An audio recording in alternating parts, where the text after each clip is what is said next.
পিপিলিকার পাখা গজায় মরিবার তরে তোমাকে পাখ নামে ভাঙমু নাকে দড়ি দিয়া যদি হেক্টরে আবারও না ঘুরাইছি তাহলে আমার নাম সুরজ না।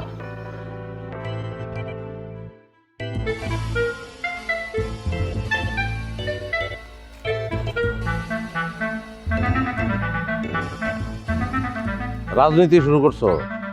না না, ভালো। নারী জাগরণের নেত্রী হইতে পারবা, সাইন করবা। ভুল জায়গায় জন্মাইছো, গোবরে পদ্ম ফুল আর কি। ঢাকা যাও, ভালো একটা দলে ঢুকে যাও, সেনিকে রাজনীতি করো। এমপি মন্ত্রী না, ওইটা হইতে পারবা না। আপনার গ্রামে এসে চেয়ারম্যান মেম্বার তো হইতে পারবা, ক্ষতি কি? আর কিছু আমার অনেক কাম আছে। আমি তো জানি তোমার কাম একটাই, আমার পিছনে লাগা। আমি কিন্তু তোমার দিকে বন্ধু রাত বাড়াইছিলাম, শত্রুতা কিন্তু তুমি শুরু করছো। বেশি অহংকার কেন? হ্যাঁ? অহংকার কি শুধু আপনাকে মতো টাকার কুমির কই থাকতে পারে? গরিব গো থাকতে পারে না? আপনাকে মতো টাকার কুমির গো অহংকার কই থাকে জানেন? আপনাকে ধন সম্পদে। আর আমগো মতো গরিব গো অহংকার কই থাকে জানেন? আমাদের নৈতিকতা আর বিবেক বোধে। পানি খাও।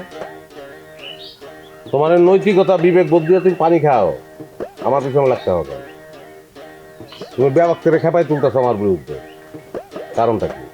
ওই আজ দিতেছো, বুঝতেছো? আমার ক্ষমতা সম্পর্কে আইডিয়া আছে তোমার?